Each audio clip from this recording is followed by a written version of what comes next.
Halo semua, Sobat Edologi. Nama saya Halda Zahra. Saya menempuh Sarjana 1 di Universitas Padjadjaran, jurusan Fakultas Teknik Geologi, Angkatan 2011. Kemudian saya lulus tahun 2015, dan saya berangkat sekolah master atau sekolah S2, itu tahun 2016, di Imperial College London, jurusan Petroleum Geoscience. Sekolah ke luar negeri itu udah jadi mimpi saya sebetulnya semenjak S1. Januari 2016 saya dapat email dari Imperial bahwa alhamdulillah saya diterima. Dengan LPDP saya sudah bisa bilang bahwa yes, I got the offer from ICL. Kalau di Imperial itu beda. Jadi kita membagi itu berdasarkan modul. Misalnya modul pertama adalah Development Geology. Jadi kita akan belajar Development Geology terus setiap hari sampai modul itu selesai. Baru setelah itu lanjut ke modul yang lain, misalnya Petrophysics.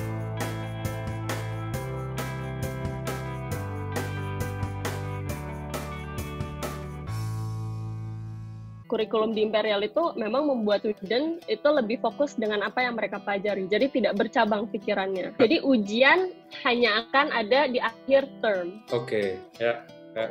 Seru nih. Kalau kayak gitu, gimana? Tantangan utamanya apa, Kak, kalau kuliah di sana? Jadi kuliah di sana itu, pertama karena hanya 1 tahun, itu singkat waktunya, dan temponya cepat.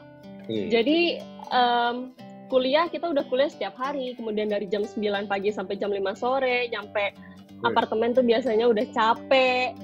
Tapi mau nggak mau kita harus belajar untuk besoknya.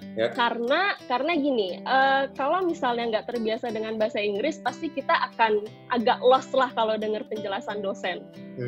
Ya kan? Jadi, itu memang penting untuk bisa belajar sehari sebelumnya tentang apa yang mau dipelajarin besok, supaya kita udah punya pandangan, oh kira-kira nanti akan ngejelasin ini. Gitu. Jadi, kita udah nyambung lah seenggaknya pikirannya. Dan kita juga bisa baca-baca paper atau baca buku rujukan sebelum kuliah besok dimulai. Tapi biasanya kalau kayak gitu at glance sih, saya nggak pernah lama karena kan udah capek juga, jadi paling setengah jam atau 1 jam. Lumayan stres ya? Sebenarnya kalau saat kuliah, stres sih nggak terlalu sih. Yang stres itu adalah ketika mengerjakan project. Jadi kita dalam 1 tahun itu ada 3 term. Term pertama itu adalah tentang Development Geology. Nah, ini selama sekitar 3 bulan lah. Nah, jadi di akhir term ini kita akan mengerjakan project yang temanya Development Geology. Kalau di Imperial namanya Witch Farm Project. Jadi ada satu lapangan yang sudah mati. Nah, kita harus mengevaluasi lapangan itu mungkin atau enggak untuk memproduksi oil and gas lagi. Itu ngerjainnya 3 minggu. 3 minggu dengan semua data yang dikasih. Bahkan kita juga ada field trip ke sana. Kita juga ngelihat core-nya mereka seperti apa, di core storage-nya mereka. Jadi kayak betul-betul kita kayak like the real geologist gitu. Nah, yang stres adalah ketika itu, karena kita benar-benar ngerjainnya tuh bisa dari pagi sampai malam. Itu kan nggak ada kuliah berarti kan, karena fokus ngerjain project, tim project, jadi itu kita ngerjainnya bisa lembur atau enggak, ya biasalah nggak tidur kayak gitu. Projectnya itu, tim project itu, grup project itu ada 2. Term kedua juga ada, tapi exploration project. Jadi kalau kalian pernah dengar Imperial Barrel Award, nah itu awalnya adalah memang dari Imperial College London. Itu memang mandatory project kita di term kedua tentang eksplorasi. Tema? Sama 3 minggu juga. Yang project kedua temanya enggak, dari sana dikasih dari sana.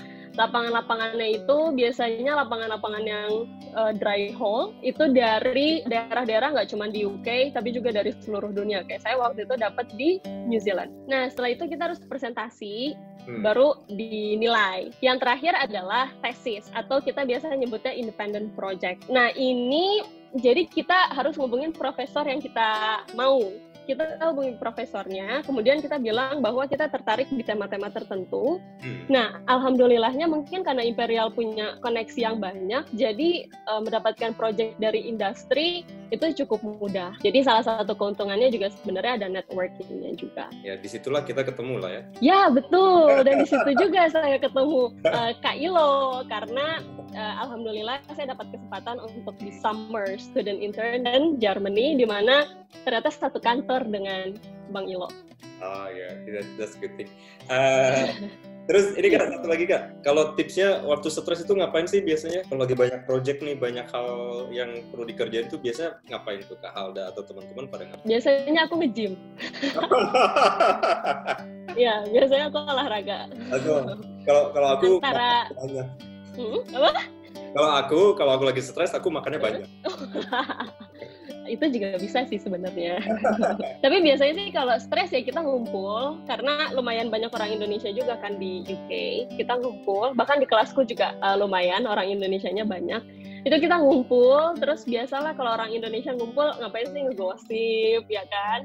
Just for the sake of fun aja, dan yang penting ada refreshing time-nya lah. Gitu. Kalau enggak yang gym, berenang, biasanya kayak gitu. Kak, kalau dilihat biasanya kayak gimana sih orang Indonesia yang kuliah di ICL itu, seperti apa sih biasanya yang Kak Halda perhatikan? Seperti saya.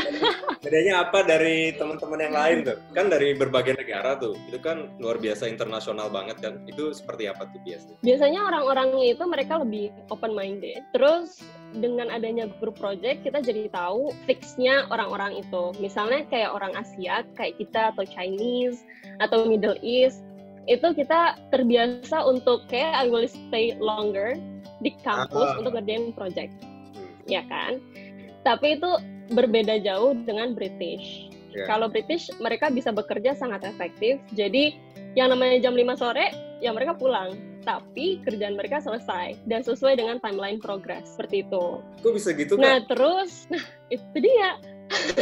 Sebenarnya sih mungkin karena satu, mereka sudah terbiasa dengan pace yang cepat seperti itu dari S1 kan. Nah, terus yang kedua, kalau exploration project, biasanya sih most of them projectnya adalah memang dari lapangan-lapangan di UK. Dan mereka juga udah terbiasa gitu dengan lapangan-lapangan di UK, udah terbiasa dengan baca paper-papernya. Jadi mudah aja sih untuk mereka untuk paham, dan mereka juga tahu sebenarnya prioritasnya apa sih yang harus dikerjakan dulu gitu. Sementara kalau nggak tahu sih kalau orang lain, cuman kalau saya pribadi kan kayak pengen tahu segala hal dulu, terus baru setelah terakhir di sum up. Tapi kalau mereka enggak. Jadi mereka hanya baca paper yang menurut mereka penting. Mereka hanya melakukan apa yang menurut mereka itu memang give an impact gitu loh di projectnya. Nah, itu juga yang penting, kita sebagai international student harus mau bertanya ke home student. Kayak gimana sih cara belajarnya mereka? Kami biasanya memang ada kayak discussion gitu kalau sebelum ujian. Kita discuss, kalau misalnya ada yang sulit, nah biasanya bisa ditanyain ke mereka. Dan mereka juga dengan senang hati mau jawab dan mau ngejelasin gitu. Jadi nggak perlu takut, jangan takut karena kita international student, terus mungkin bahasa Inggrisnya nggak sebagus mereka, of course, karena mereka native. Terus kita jadi takut, terus kayak jadinya nggak ngerti gitu. Karena itu percuma. Soalnya kan kita udah kuliah jauh, dibiayain sama negara. Jadi memang harus benar-benar give your best sih. Meskipun hasilnya misalnya ya more or less lah misalnya gitu. Tapi but at least you try your best. Gitu. Kak, satu lagi nih, kan Indonesia nih banyak juga ya anak-anak perempuan yang sedang sekolah nih di Indonesia nih, yang memulai sekolah di Indonesia. Terus kenapa sih penting untuk anak-anak perempuan Indonesia terutama ya untuk mendapatkan pendidikan yang lebih tinggi? Menurut Kak Halda gimana, Kak? Kalau menurut saya, pendidikan itu nggak pernah ngeliat gender. Jadi, selama kita punya tekad, selama kita punya kemauan yang tinggi, mau kamu perempuan atau laki-laki, maka itu setara. Jadi, bukan berarti hanya laki-laki saja yang boleh pintar. Terus, perempuan hanya di rumah misalnya, mengurus anak, mengurus rumah tangga. Tidak, karena sebetulnya mengurus anak juga butuh ibu yang berpendidikan tinggi. Supaya apa? Supaya kita bisa mendidik anak kita dengan betul gitu. Karena dengan kita bisa mengakses pendidikan tinggi, kita jadi punya lebih banyak pengalaman, kita menjadi lebih open minded, kita mendapatkan banyak informasi, terus pandangan kita luas gitu. Nggak hanya tentang apa yang terjadi di sekitar kita, tapi juga apa sih yang terjadi di belahan dunia lain. Yang kemudian itu bisa kita jelaskan ke anak kita, dan secara tidak langsung itu juga akan broaden their mind juga. Maka pendidikan itu menjadi sangat penting, tidak hanya untuk laki-laki, tapi juga untuk perempuan, untuk juga mendidik anak-anaknya supaya menjadi orang yang lebih bermanfaat lagi. Itu luar biasa banget, saya setuju. Soalnya harus semua anak-anak Indonesia itu, jika memang ada kesempatan atau belum ada kesempatan, minimal mencoba membuka jalan untuk meraih pendidikan setinggi mungkin. Kalau ini Kak, buat anak-anak yang sekarang nih yang mau mungkin masih awal-awal nih, mungkin terlalu awal apa enggak ya? Yang SD, SMP atau SMA yang ya keluar negeri, kira-kira apa sih yang disiapkan, yang bisa disiapkan dari sekarang? Jadi walaupun mungkin masih lama nih, mungkin 5 tahun lagi atau 3 tahun lagi, tapi apa yang kira-kira bisa dipersiapkan dari sekarang?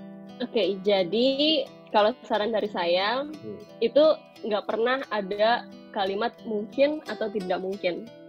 Karena kalau mungkin atau tidak mungkin itu hanya sebatas berandai-andai atau berangan-angan. Tapi sebetulnya kalau bagi saya pribadi, ini adalah tentang tekad yang kuat, punya tekad yang kuat atau tidak, itu sih. Karena artinya kalau misalnya tekad, itu berarti at least kita udah punya niat, tinggal usaha sama berdoanya. Kalau misalnya tekad kita kuat, itu artinya adalah niat kita kuat, usaha kita keras. Kalau misalnya jatuh bangkit lagi, terus doa kita banyak misalnya. Nah, apapun yang kamu inginkan selama itu baik, insya Allah itu akan menjadi kenyataan gitu. Jadi bukan masalah mungkin atau tidak mungkin, tapi seberapa kuat tekad kamu. Jangan kamu hanya melihat orang yang udah sukses, wah ini orang kok hidupnya lurus banget ya, sukses, prestasinya banyak. Bahkan kita nggak tahu apa yang sudah dilalui orang itu. Saya juga gagal berangkat.